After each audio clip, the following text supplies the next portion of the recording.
नमस्कार। रोज की तरह हम हैं हाजिर आसनसोल टाइम्स में। आपके सामने लेकर आए हैं आसनसोल और आसपास के क्षेत्रों की कुछ महत्वपूर्ण खबरों की तरफ बढ़ेंगे, लेकिन उससे पहले সিটি মন্টেসরি স্কুল 10 একর জমির ওপর নির্মিত। এই স্কুলটি আপনার সন্তানের সার্বিক উন্নয়নের জন্য প্রতিশ্রুতিবদ্ধ। এখানে আপনার শিশু 100% smart class, computer lab, library, পদার্থবিজ্ঞান, রসায়ন, গণিত, জীববিজ্ঞানের জন্য আলাদা আলাদা ল্যাবের সুবিধা পাবে। এর সাথে একটি শিশু উদ্যানও রয়েছে, যেখানে আপনার বাচ্চাদের শারীরিক বিকাশের দিকে বিশেষ মনোযোগ দেওয়া হয়। তাহলে আর দেরি কিসের? আজই অ্যাডমিশনের জন্য চলে আসুন সিটি মন্টেসরি স্কুল, বুধা পাইপলাইন রোড, কালাঝড়িয়া, বার্নপুর। যোগাযোগের নাম্বার 8001387524 অথবা 9434359937। Midwest Hospital and Medical Institute Private Limited, Bhagat Singh मोड़, आसनसोल। आज विश्व थैलेसीमिया डे है। इस मौके पर पूरे विश्व में थैलेसीमिया को लेकर जागरूकता कार्यक्रम किए जाते हैं। इसी क्रम में आसनसोल ज़िला अस्पताल में भी विश्व थैलेसीमिया डे के अवसर पर एक चित्रांकन प्रतियोगिता का आयोजन किया गया, जिसमें कई बच्चों ने हिस्सा लिया। आसनसोल ज़िला अस्पताल के अधीक्षक डॉक्टर निखिल चंद्र दास के नेतृत्व में आयोजित चित्रांकन प्रतियोगिता में शिरकत कर रहे बच्चों का उत्साह देखते ही बनता था। उन्होंने अपने मन से बेहद सुंदर चित्रों को कागज़ पर उकेरा। इस प्रतियोगिता को लेकर ज़िला अस्पताल के लोगों में कितना उत्साह था, यह इस बात से पता चलता है कि डॉक्टर निखिल चंद्र दास खुद भी बच्चों के साथ चित्रकारी करने बैठ गए। আজকের যে অনুষ্ঠানটা দেখছেন, আজকে আপনারা জানেন যেটা থ্যালাসেমিয়া দিবস। এই থ্যালাসেমিয়া দিবসের জন্য আমরা কিছু হাসপাতালে মানুষের মধ্যে সচেতনতার প্রচারের জন্য আমরা কিছু প্রোগ্রাম নিয়েছি। তার মধ্যে একটা আছে আমাদের এই বাচ্চাদের বসে আঁকো প্রতিযোগিতা। এই যে প্রায় 50-এর উপর আপনারা বাচ্চা দেখছেন, এগুলো সবই হচ্ছে কি আমরা আসানসোল জেলা হাসপাতালের থ্যালাসেমিয়া হিমোফিলিয়া ইউনিট এদের চিকিৎসা করে, এদের ওষুধপত্র দেয়, এদের ব্লাড দেওয়ার ব্যবস্থা করে। কিন্তু আমরা জানি যে থ্যালাসেমিয়া এমন একটি রোগ যেটা হচ্ছে গিয়ে ওষুধ দিয়ে সারানো যায় না, সুতরাং এটার প্রতিরোধই হচ্ছে গিয়ে মেন জিনিস। সুতরাং মানুষের মধ্যে সচেতনতাটা খুব জরুরি, যার ফলে বিবাহের পূর্বে রক্ত পরীক্ষা বা যাদের বিবাহ হয়েও গেছে কিন্তু বাচ্চা নেয়নি, তার আগে এই পরীক্ষাগুলো করা দরকার যে তারা থ্যালাসেমিয়ার জিনের বাহক কিনা। এই জায়গাটাকে যদি আমরা আটকাতে পারি তাহলে কিন্তু আমরা এই রোগটাকে আটকাতে পারবো, নাহলে পারবো না। এবং সেই জন্যই আজকে এই সিট অ্যান্ড ড্রপ কম্পিটিশন, এবং এরপরে আমাদের একটা মিছিল করার পরিকল্পনা আছে যাতে মানুষের কাছে এই বার্তাটা যায়। এই বিষয়ে আপনাদেরকে আরও ভালোভাবে বলতে পারবে আমার এই হাসপাতালের দুজন বাচ্চাদের ডাক্তারবাবু এখানে আছেন। আমাদের ডক্টর স্বাগত চক্রবর্তী, যিনি হচ্ছেন কি থ্যালাসেমিয়া হিমোফিলিয়া ইউনিটের নোডাল মেডিকেল অফিসার, এবং আমাদের হচ্ছে কি পেডিয়াট্রিক্সের ডক্টর শ্রীরূপা ভট্টাচার্য দিদিমণি, উনিও আছেন। ওরা আপনাদেরকে আরও বিস্তারিতভাবে বলতে পারবেন। আজকে 8ই মে বিশ্ব থ্যালাসেমিয়া দিবস। এই দিনটার এবছরের থিম আছে, আপনারা যদি দেখেন, care, be aware and share. তাহলে কেয়ার বলতে আমরা বলতে চাই যে এই থ্যালাসেমিয়া যে রোগীগুলো আমাদের এখানে আছে, প্রায় 275-এর কাছাকাছি বাচ্চা আমাদের এই thalassemia care unit control unit থেকে নিয়মিত ব্লাড নিয়ে যায় এবং অন্যান্য ওষুধপত্র পায়। তাদের সঠিক পরিচর্যা। 2 নম্বর হচ্ছে শেয়ার। এই যে আমরা এই জিনিসটা জানাতে চাইছি যে তাদের সঙ্গে একাত্মতা অনুভব করা, সেই কারণে, এবং লোকের মধ্যে অ্যাওয়ার, লোককে জানানো যে এটা একটা জিনবাহিত রোগ। বিবাহের পূর্বে যদি আমরা এই রোগটা না টেস্ট করাই আমরা এই রোগের বাহক কিনা, তাহলে বাইরে থেকে বোঝার কোনো উপায় নেই যে আমি থ্যালাসেমিয়া রোগের বাহক কিনা। অনেক বড় বড় ব্যক্তি এই থ্যালাসেমিয়া রোগের বাহক। তাদের মধ্যে ফিল্ম স্টার, ফিল্ম অ্যাক্টরস আছেন, নামী ফুটবলার আছেন, আপনারা দেখতে পারেন। কিন্তু তারা কিন্তু এই রোগটাকে আগে থেকে জানার কারণে তাদের সন্তানদের মধ্যে এই রোগটা যায়নি। আমরা যদি সবাইকে এই রোগটা সম্পর্কে জানাতে পারি বিবাহের পূর্বে এবং বিবাহ পরবর্তীকালেও, সন্তান ধারণের পূর্বে এই রোগটা আছে কি নেই সেটা আমরা যদি দেখে নিতে পারি, তাহলে এই রোগটা আমরা সহজেই প্রতিরোধ করতে পারবো। এই রোগটা প্রতিরোধ করার মূল কারণ হচ্ছে যে থ্যালাসেমিয়া আক্রান্ত বাচ্চারা তাদের সারা জীবন হয়তো বারবার মাসে একবার, কখনো 15 দিনে একবার তাদের রক্তের প্রয়োজন হয়, যদি না তারা বোন ম্যারো ট্রান্সপ্লান্টেশন করে। বোন ম্যারো ট্রান্সপ্লান্টেশন অনেক খরচাবহুল এবং সহজ পদ্ধতি নয়।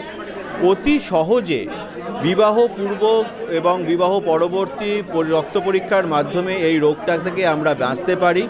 আমরা আমাদের নিজেদের ফুটফুটে শিশুটিকে এই রোগের অসহায়তা থেকে বাঁচাতে পারি। এই উদ্দেশ্যেই আজকে এই অনুষ্ঠান। Asansol coalfield branch academy of paediatrics এর উদ্যোগে এই আসানসোল থ্যালাসেমিয়া কন্ট্রোল ইউনিটের ব্যবস্থাপনায় আজকে এই অনুষ্ঠানটি আমরা এখানে আয়োজন করেছি। Academy of paediatrics coalfield branch চিরকালই এই ধরনের অনুষ্ঠানের সঙ্গে যুক্ত আছে, আজকেও আছে এবং ভবিষ্যতেও থাকবে। আমি ডক্টর স্বাগত চক্রবর্তী, আমি এখানকার থ্যালাসেমিয়া কন্ট্রোল ইউনিটের নোডাল অফিসার এবং আসানসোল এর একাডেমি অফ পেডিয়াট্রিক্স কোলফিল্ড ব্রাঞ্চের সেক্রেটারি। আজকে বিশ্ব থ্যালাসেমিয়া দিবসে আমি ডক্টর শ্রীরূপা ভট্টাচার্য আপনাদের কাছে দুটো অনুরোধ জানাবো। যেটা আগে ডাক্তারবাবুরা বারবার বলে এসছেন যে বিবাহ পূর্ব এবং বিবাহ পরবর্তী সন্তান ধারণের আগে রক্ত পরীক্ষা করে নিজের থ্যালাসেমিয়ার বাহক কিনা সেটা জানুন। এছাড়াও আরেকটা যেটা জানতে হবে যে এত থ্যালাসেমিয়া শিশু আমাদের কাছে প্রত্যেক মাসে একবার বা দুবার করে রক্ত নিতে আসে। তাহলে কি এর জন্য একটা প্রচুর পরিমাণ রক্তের যোগানের দরকার পড়ে এবং বিগত কয়েক মাসে এই গরমের কারণে রক্তের চাহিদা থেকে যোগান কম ছিল। এক্ষেত্রে ডাক্তার এবং ডাক্তারদের সহকর্মীরা এবং সিস্টার দিদিরা সবাই মিলে রক্ত দান করে এদের প্রাণ বাঁচানোর বহুল চেষ্টা করেছে। তো আপনাদের কাছে অনুরোধ রইল সমস্ত দ্বিধা কাটিয়ে রক্ত দান করুন, যাতে এই মুমূর্ষ বাচ্চাগুলিকে আমরা একটা সুস্থ জীবনের পথে রাখতে পারি।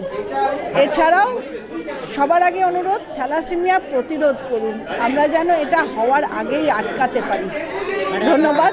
হ্যাঁ, আমার পরিচয় হচ্ছে, আমি ডক্টর শ্রীরূপা ভট্টাচার্য, আসানসোল পিডিয়াট্রিক্সের আসানসোल डिस्ट्रिक्ट हॉस्पिटल पीडियाट्रिशियन। सोमवार को अब्दुल लतीफ़ आसनसोल की सीबीआई कोर्ट में पेश हुआ। अब्दुल लतीफ़ के वकील शेखर कुंडू ने कहा कि वे सुप्रीम कोर्ट के आदेश का पालन कर रहे हैं। वे पिछले शनिवार को आसनसोल कोर्ट में आए थे, लेकिन एक वकील की मौत पर शोक व्यक्त करने के लिए उनकी पेशी नहीं हुई थी। आज फिर से उनकी पेशी हुई और 20 मई को अगली पेशी होगी।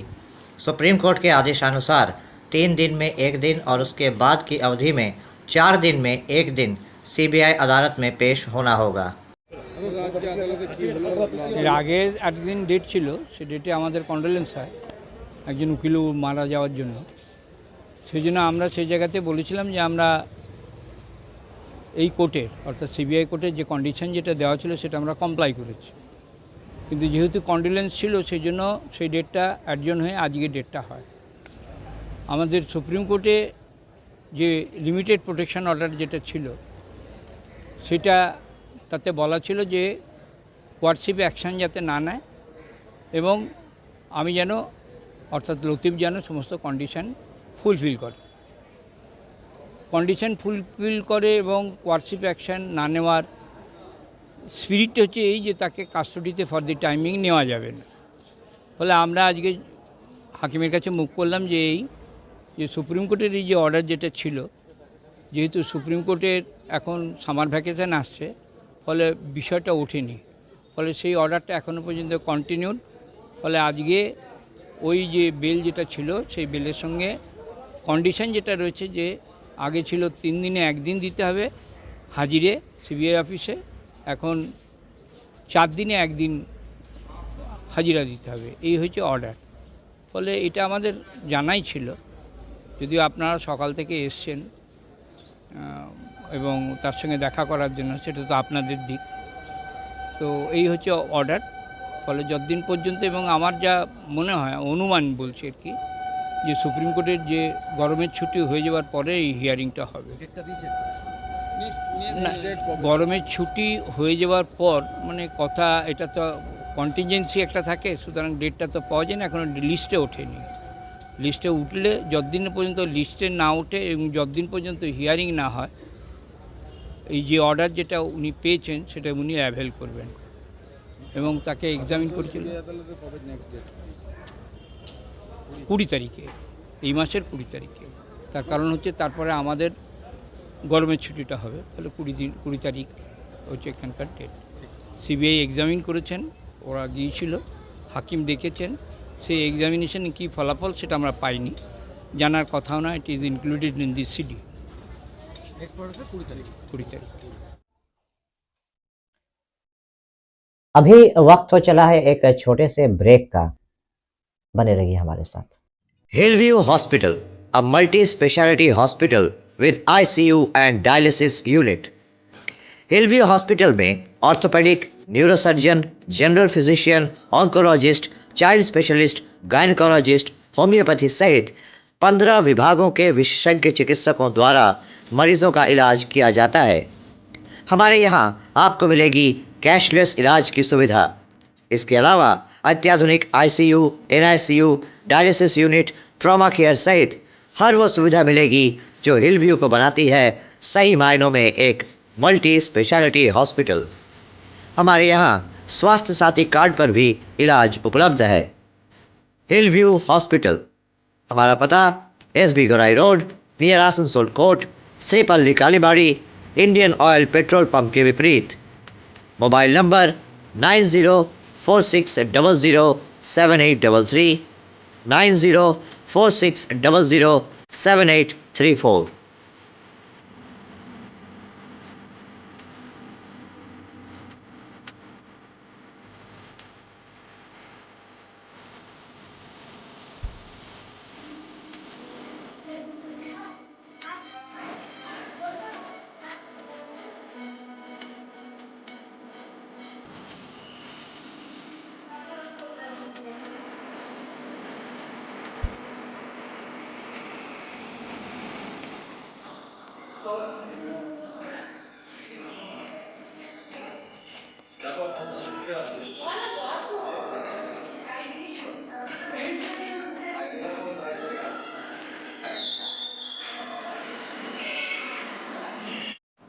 अरसलान बिरयानी, बस्ती बाजार, आसनसोल। मोबाइल नंबर 9434195959 या 7001959233।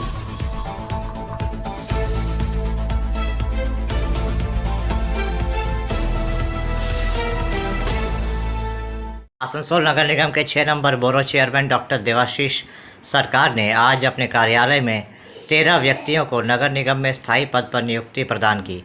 आपको बता दें कि इन 13 व्यक्तियों के रिश्तेदार आसनसोल नगर निगम में काम करते थे। कार्यरत अवस्था में उनकी मृत्यु हुई थी। इसके बाद उन्होंने आसनसोल नगर निगम में नौकरी की अर्जी डाली थी। आज इन 13 व्यक्तियों को नियुक्ति पत्र दिया गया।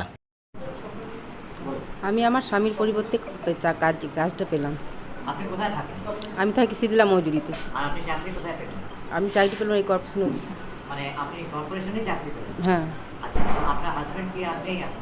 না, এখন আমার হাজব্যান্ড, আমার স্বামী 6 বছর আগে মারা গেছে। কতটা খুশি এই দুজনের বাজারে? আমি খুব খুশি হয়েছি। আমার নাম বিউটি পাইক। আজকে আমাদের জয়েনিং, আমরা সবাই অনেক খুশি। বিগত আমাদের 4-5 বছর ধরে আমরা জয়েন করতে পারিনি। আজকে আমাদের মমতা ব্যানার্জি যিনি আছেন, তিনি আমাদেরকে কাজগুলো জয়েন করিয়েছেন। আমরা অনেক খুশি। ধন্যবাদ জানাই মমতা ব্যানার্জিকে, ধন্যবাদ জানাই অভিষেক ব্যানার্জিকে, ধন্যবাদ জানাই আমাদের মনে বাবুকে, ধন্যবাদ জানাই আমাদের মেয়র সাহেবকে, ধন্যবাদ জানাই আমাদের চেয়ারম্যান। আপনার কিসে চাকরি হবে?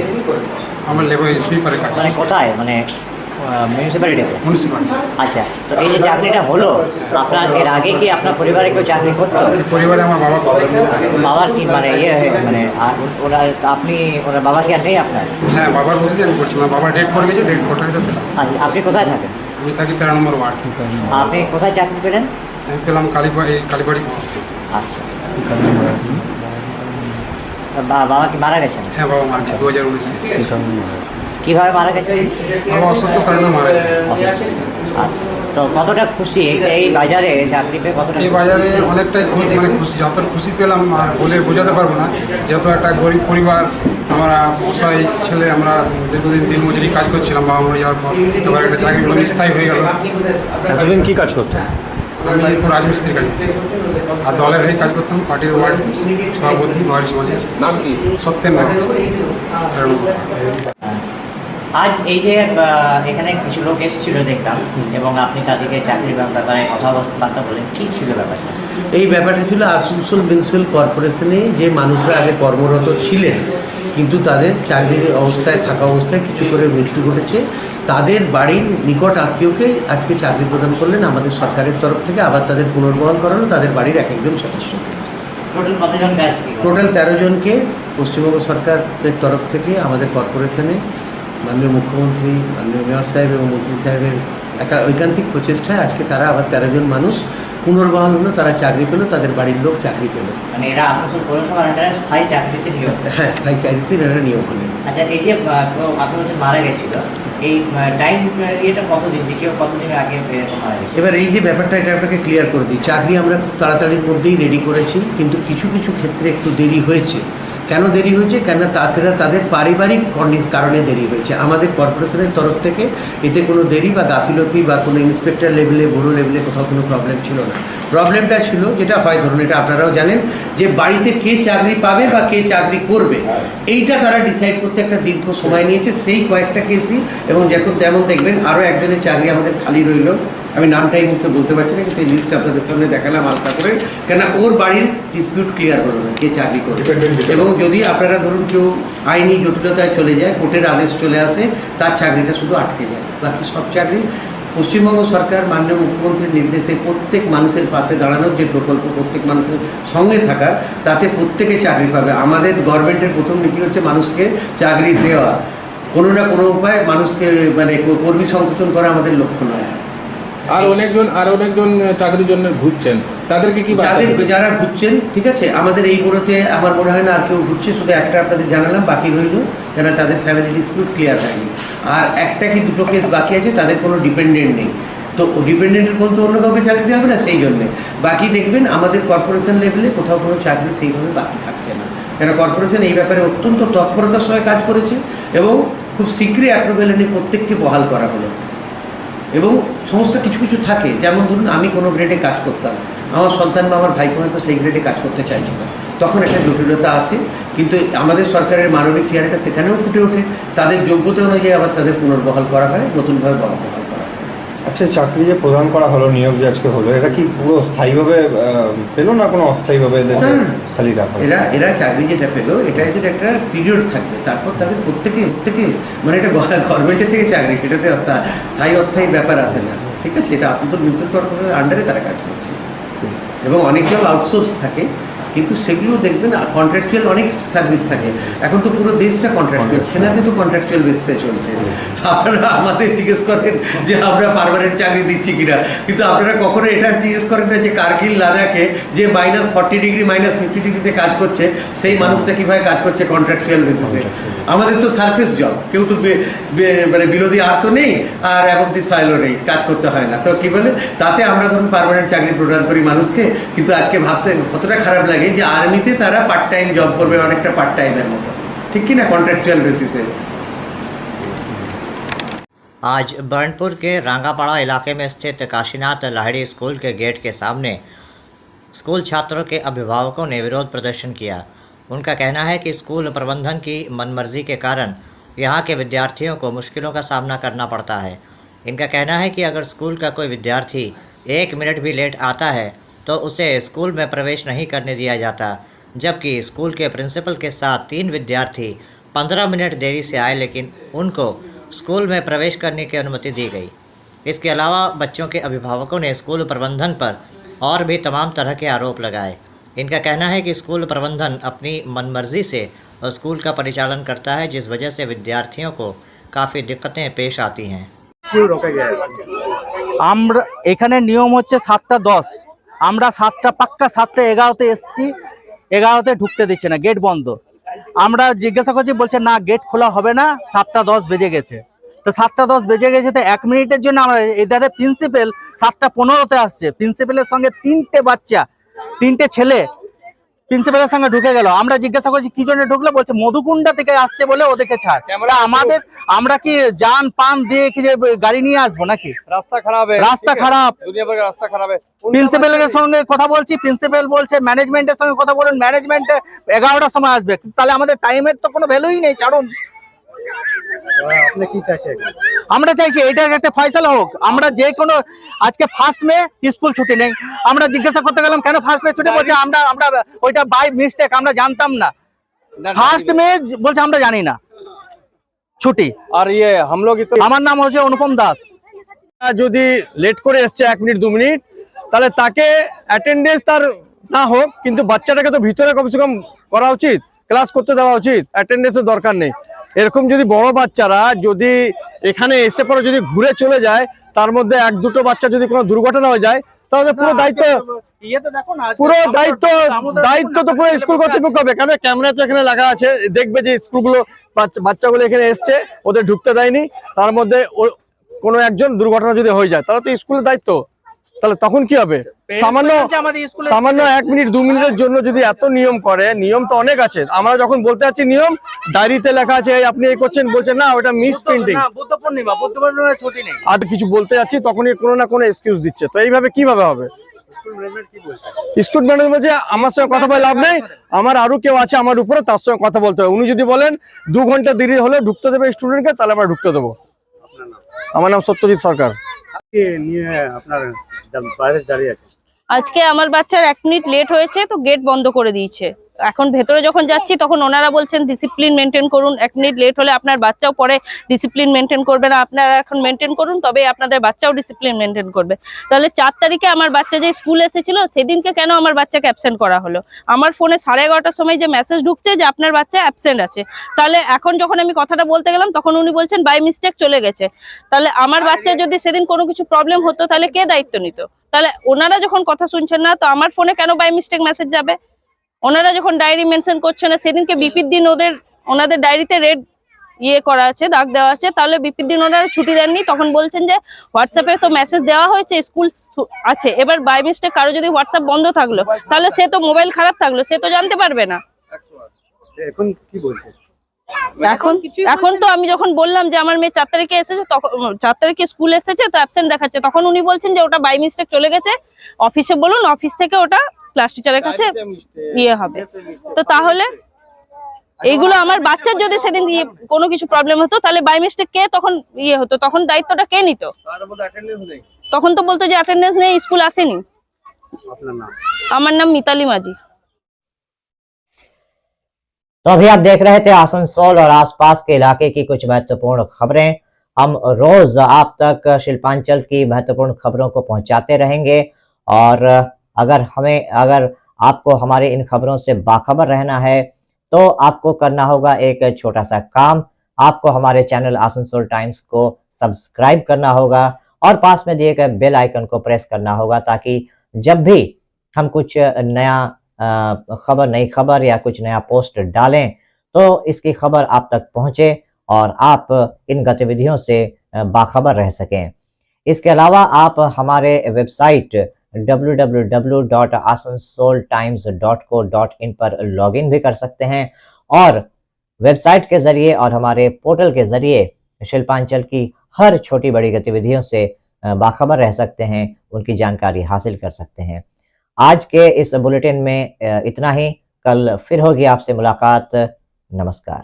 हमारा अपना शहर आसनसोल, इसे स्वच्छ और निर्मल रखने की जिम्मेदारी हमारी है। आसनसोल पौरसभा শহরকে সুন্দর এবং নির্মল করতে বদ্ধপরিকর। পৌরসভার এই চেষ্টায় সুনাগরিক হিসেবে আমাদেরও কিছু কর্তব্য আছে। यहाँ वहाँ प्लास्टिक फेंकना, थूकना, गंदगी फैलाना, ऐसी कुछ आदतें हैं जिनका त्याग करना हमारे साथ साथ हमारे शहर के स्वास्थ्य के लिए भी बेहद जरूरी है। তাই আসুন আমরা প্রতিজ্ঞা নিই, যেখানে সেখানে আবর্জনা ফেলবো না, ধূম্রপান ত্যাগ করব, শহরকে দূষণ মুক্ত করতে গাছ লাগাবো और अपने शहर आसनसोल को बनाएंगे स्वच्छ, सुंदर और निर्मल। आसनसोल नगर निगम द्वारा जनहित में जारी।